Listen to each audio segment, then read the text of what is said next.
മാഷ് ജ്യോതിഷ പണ്ഡിതം കൂടിയാണല്ലോ. അപ്പോൾ ഒരു സംശയമുള്ളത്, നമ്മുടെ നാട്ടിൽ ഈ ജനന സമയം വെച്ചിട്ട് ആളുടെ ഫലം പ്രവചിക്കും. അപ്പോൾ വലിയ ദുരന്തങ്ങൾ ഉണ്ടാകുന്ന സന്ദർഭത്തിൽ, ഇപ്പോൾ വലിയ ഭൂകമ്പം ഉണ്ടാകുന്നു, കടലാക്രമണം ഉണ്ടാകുന്നു, അങ്ങനെ ആയിരക്കണക്കിന് ആളുകൾ മരിക്കുന്ന ഒരു സന്ദർഭത്തിൽ തീർച്ചയായും അതിൽ മരിക്കപ്പെടുന്ന ആളുകളുടെ എല്ലാം, കൊല്ലപ്പെടുന്ന ആളുകളുടെ എല്ലാം ജനന സമയം ഒന്നല്ല. പക്ഷേ ഒരേ ഫലം അവർക്കെല്ലാവർക്കും കൂടി വന്നുവിടുന്നു. അതിനെന്താണ് യുക്തി? സർവഹരശ്ചാഹം. ഈ മൃത്യു എന്ന് പറയുന്നത് ആ മരിക്കുന്നയാളിനെ സംബന്ധിച്ചിടത്തോളം, അത് കണ്ടു നിൽക്കുന്നയാളിനെ സംബന്ധിച്ചിടത്തോളം, അയാളുടെ ബന്ധുക്കളെ സംബന്ധിച്ചിടത്തോളമാണ് അതൊരു ദുഃഖകരമായ പ്രശ്നമാകുന്നത്. ഭൗതിക ജീവിതത്തിൻ്റെ പരിധിയിൽ നിന്നുകൊണ്ട് നോക്കുമ്പോഴാണ് അത് മനുഷ്യനെ ബാധിക്കുന്ന ഒരു പ്രശ്നമാകുന്നത്. അപ്പോൾ ഏതെങ്കിലും ഒരു പ്രത്യേക പ്രദേശം അങ്ങനെ തന്നെ നശിച്ചു പോകുന്നുണ്ടെങ്കിൽ, ഇപ്പോൾ ഉദാഹരണത്തിന് നമുക്ക് ഇപ്പോൾ ഈ നമ്മുടെ ആധുനിക കാലത്ത് ദുരന്തത്തിലേക്കൊന്നും വരണ്ട. എത്ര ആളുകളാണ് ഒന്നിച്ച് കുരുക്ഷേത്ര യുദ്ധത്തിൽ മരിച്ചുപോയത്? അവരൊക്കെ പല ലഗ്നങ്ങളിൽ, പല മുഹൂർത്തങ്ങളിൽ, പല സമയങ്ങളിൽ ജനിച്ചവരായിരിക്കും. അവരെല്ലാവരും കൂടി ഒന്നിച്ച് മരിച്ചുപോയില്ലേ? അതെ.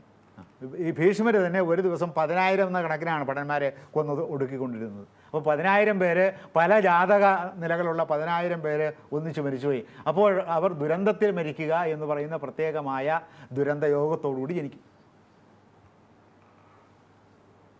അപ്പോൾ അങ്ങനൊരു യോഗം ഈ എല്ലാ ജാതകത്തിലും ഉണ്ടായിരിക്കും. ജനനസമയം വ്യത്യസ്തമായാലും അവരിത്തരം ഒരു യോഗത്തോടുകൂടി ജനിക്കുന്നവരായിരിക്കും. ആ പ്രദേശത്തിന് ഇപ്പോൾ ഓരോ രാഷ്ട്രത്തിനും ഓരോ രാശികൾ നിശ്ചയിച്ചിട്ടുണ്ട്.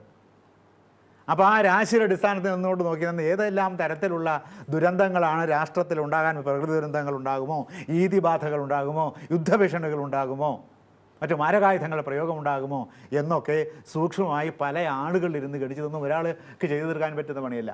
ഈ വ്യക്തിക്ക് എന്ന പോലെ സമൂഹത്തിനും രാജ്യത്തിനും അതുപോലെയുള്ള അനുഭവങ്ങളുണ്ടാകും. ആ അനുഭവങ്ങളുമായിട്ട് ബന്ധപ്പെട്ട് വരുന്ന ആളുകളായിരിക്കും ആ ഭാഗത്ത് ജനിക്കുക. അതുകൊണ്ട് അതിലൊന്നും ജ്യോതിഷം നല്ലപോലെ അറിയാവുന്നവരെ സംബന്ധിച്ചിടത്തോളം അതിനകത്തൊന്നും ഒരു പ്രശ്നവുമില്ല.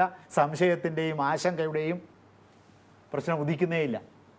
ജ്യോതിഷം അറിഞ്ഞുകൂടാത്തവർക്ക്, ഇതിപ്പോൾ ഒന്നും അറിഞ്ഞുകൂടാത്തവർക്ക് എന്ത് സംശയം ഉണ്ടാകാം? അതിന് സംശയമൊന്നല്ല ഞാൻ പൊതുവെ പറയാറ്. അതിന് പൊതുവെ പറയാറ് അജ്ഞത എന്നാണ്.